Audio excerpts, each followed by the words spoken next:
ভাই মহসিন ভাই এখানে উপস্থিত রয়েছে থানার বারিন্দায়, সে আমার অত্যন্ত শ্রদ্ধা পাচ্ছেন বড় ভাই জনাব বাবুল ভাই সহ অত্র অঞ্চলের শত মুরব্বিয়ান, আসসালামু আলাইকুম। আমাদের নেতা জনাব তানভীর আহমেদ রবিন ভাই ঢাকা মহানগর দক্ষিণ বিএনপির সংগ্রামী সেক্রেটারি এবং ঢাকা 4-এর দানের শীষের পদপ্রার্থী। তার কর্মকাণ্ড সম্পর্কে আমি আপনাদের একটু ধারণা দিই আগে, তাহলে বুঝবেন উনি কাজে কত আন্তরিক। আমাদের 51 নম্বর ওয়ার্ডের সবচেয়ে খারাপ একটি পজিশন ছিল পাইপ রাস্তা থেকে মিরাজিরবাগ রাস্তা। সেখানে মানুষগুলো গত 3 বছর যাবৎ পানিতে ডুবেছিল। সে পানি থেকে সোয়ারেজ পানি, মানে মানুষ নামাজ পড়তে যেতে পারে না, বারাসা থেকে বেরোতে পারে না। সেই রাস্তাটি তিনি এই 5ই আগস্টের পরে আমাদের ঢাকা সিটি কর্পোরেশনের প্রশাসক, চিফ ইঞ্জিনিয়ার, সিওর সাথে দফায় দফায় মিটিং করে গত 1.5 মাস আগে কাজটি উদ্বোধন হয়েছে, যা আপনাদের অবশ্যই গেলে আপনারা দেখতে পারবেন। সেখানে আমাদের আরেকটি রাস্তা হচ্ছে সবচেয়ে খারাপ, জুলাইন থেকে দয়াগঞ্জ রাস্তা। মানুষ এখানে চলাফেরা করতে পারে না, ছিনতাইকারী কবল, রাস্তা ভাঙা। সেই রাস্তাটি কাজ চলতেছে, চলমান। সে কিন্তু আমাদের এলাকার এখনো এমপি হন নাই, আমাদের কোন জনপ্রতিনিধিও সে না। সে চায় তার এলাকার মানুষ, সে জনপ্রতিনিধি হোক বা না হোক, সে এলাকার মানুষের জন্য কাজ করবে।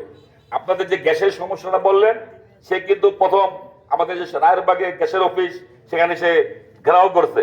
ঘেরাও করে সে ম্যানেজারের সাথে কথা বলছে, সেখান থেকে সে তিতাসের এমডির সাথে যোগাযোগ করছে। সেখানে এমডি তাকে সময় দিছে এবং এমডি তাকে বলছে, আশ্বস্ত করছে যে এখন যেহেতু একটি ইন্ডিপেন্ডেন্ট গভর্নমেন্ট, এই গভর্নমেন্টের সময় আমরা কোনো সিদ্ধান্ত নিতে পারতেছি না। যদি রাজনৈতিক দল ক্ষমতায় আসে, আপনি থাকবেন, আমরা অবশ্যই আপনার এই অঞ্চলের গ্যাসের সমস্যা সমাধান করে দেব।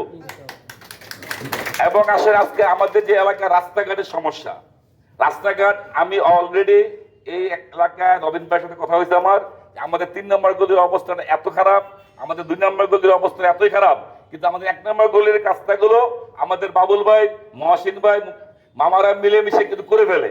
সেখানে ধরেন সোয়ারেজ পানি জমলেও তারা সেখানে পরিষ্কার করে তাদের নিজস্ব অর্থায়নে।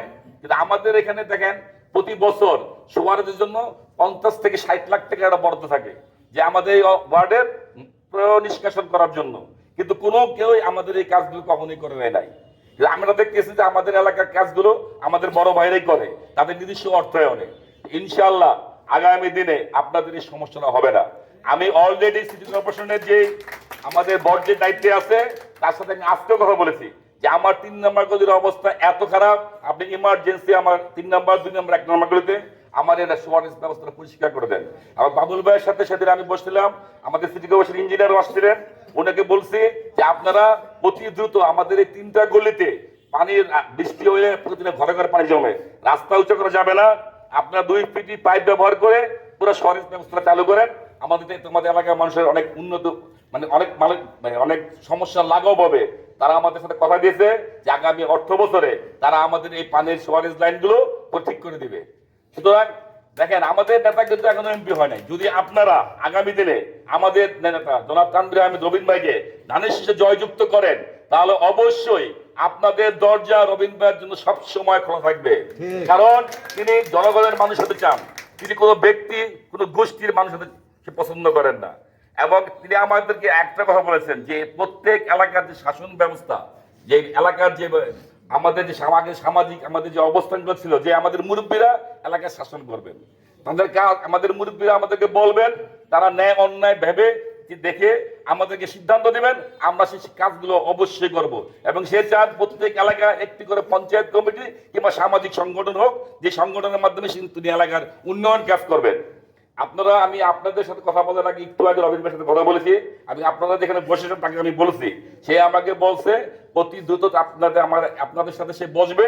সে একটা সময় দিলে রাত 8টার পরে যে কোনো দিন আমরা আপনাদের সবাইকে নিয়ে তার সাথে বলবো এবং আপনাদের সমস্যাগুলো আপনারা সরাসরি তার কাছ থেকে বলবেন এবং তার কাছ থেকে আপনার সমস্যার সমাধান শুনবেন। এটা আমি আপনাদেরকে কথা দিচ্ছি। আমি সাইফুল ভাই, অবায়দুর, মাহবুব ভাই, আমরা একসাথে বসে রবীন্দ্র ভাইয়ের সাথে কথা বলে যাতে আপনাদের সমস্যাগুলো আপনারা নিজেরাই তার কাছে বলতে পারেন এবং তার কাছ থেকে আপনাদের সমাধান দিতে পারেন। সর্বশেষ আমাদের এখানে যে মাদক সমস্যা, আপনারা দেখছেন 5 তারিখের পরে আমরা সবাই যথেষ্ট চেষ্টা করে আগের থেকে একটু মনে হয় কমছে মাদকের ব্যবস্থা, মাদক সংহিতা, মাদকের রাজত্বটা। কারণ মাদক সম্রাট এমন অবস্থা হয়েছে এখন তারা এত পাওয়ারফুল যে আসলে একার পক্ষে এখানে আমাদের কারো কিছু বলার সুযোগ নাই। আমাদের দোলাইপাড়ে আপনারা যারা আমাদের মুরব্বী আছেন, আমাদের বড় ভাইরা আছেন, আপনাদের সবাইকে বলবো আমরা একসাথে হয়ে আপনারা রাজনৈতিক করবে, আমরা সামনে থাকবো, আপনারা পিছিয়ে থাকবেন। এই মাদক আমরা নির্মূল করবোই, 100% মাদক নির্মূল করবো। কোনো মাদক থাকতে পারবে না এলাকায়, কোনো মাদক সেবী থাকতে পারবে না এলাকায়, কোনো চাঁদাবাজ থাকতে পারবে না এলাকায়, কোনো সুযোগ নাই। এটা আমাদের এলাকা, এটা রক্ষা করার দায়িত্ব আমাদের। আপনাদের সবাইকে আগে আগে আসতে হবে এই মাদকের বিরুদ্ধে, চাঁদাবাজদের বিরুদ্ধে, কিশোর গ্যাংদের বিরুদ্ধে। এবং দেখেন এই কিশোর গ্যাং কারা? আমাদেরই সন্তান, আমাদেরই ভাতিজা, আমাদেরই ভাই। সুতরাং আমাদের সবাইকে আগে আমাদের ঘরে যেতে হবে, যে ঘরে যে আমাদের এই বাচ্চাদেরকে বুঝাইতে হইব, আমাদের ভাতিজাদেরকে বুঝাইতে হইব।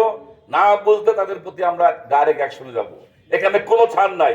আজকে যারা মাদক ব্যবসা করতেছেন, আমাদের ছেলে মেরে নষ্ট হবে আগামী দিন এখানে। সুতরাং আমরা আপনাদের সাথে নিয়ে এই মাদকের বিরুদ্ধে জিরো টলারেন্স।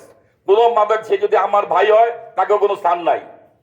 সুতরাং আমরা আপনাদেরকে আশ্বস্ত করতেছি, তানভীর আহমেদ রবিন ভাই যদি আনিসে জয়যুক্ত হন, অবশ্যই আপনাদের যে কতগুলো কাজ আছে তা 1 মাসের মধ্যে করা সম্ভব ইনশাআল্লাহ। সেটা এবং তিনি করবেন, সে আমাদেরকে বলেছেন তিনি এটা করবেন তার এলাকার জনগণের জন্য, তার এলাকার মানুষের জন্য। সে তার এই কাজগুলো পানি নিষ্কাশন, গ্যাস, পানি, মাদক নির্মূল, কিশোর গ্যাং, এটাই তার এই 5টা কাজে তোর মূল এজেন্ডা এখানে। যে 5টা যদি ঠিক হয়, দেশ ঠিক হয়ে যাবে। রাস্তাঘাট তো এমনি হবে, উন্নয়ন অবকাঠামো প্রতি বছর এমনি চলে। উন্নয়ন অবকাঠামো সিটি কর্পোরেশনের প্রতি বছর 1500 থেকে 2000 কোটি টাকা বাজেট থাকে। সেখানে কিন্তু আপনার কাজ না থাকলেও কাজ হয়ে যায়। কিন্তু মাদক, গ্যাস, পানি এগুলো কিন্তু সবসময় হয় না। আমরা এই ব্যাপারগুলো রবিন ভাইয়ের সাথে কথা বলেছি এবং আপনাদের সাথে নিয়ে আগামী সপ্তাহের মধ্যে তাকে এখানে এনে তার কাছ থেকেই আমরা এই দাবিগুলো আদায় করে নিব, যদি তিনি আমাদের এমপি হতে পারেন আগামী দিনে। এবং আপনাদের ভোটে দেখেন, এখন কিন্তু আর ভোটের সুযোগ নাই, রাত্রে ভোট দিবেন দিনে এমপি হয়ে যাবে।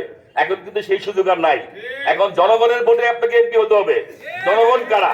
জনগণ হচ্ছে আপনারা, জনগণ হচ্ছে আমরা। আমরা যদি তাকে ভোট দেই, অবশ্যই তার কাছ থেকে আমরা তার কাজ, আমাদের কাজগুলো আদায় করে নেব। এই আশাবাদ ব্যক্ত করে আমি আমার বক্তব্য শেষ করলাম। বাংলাদেশ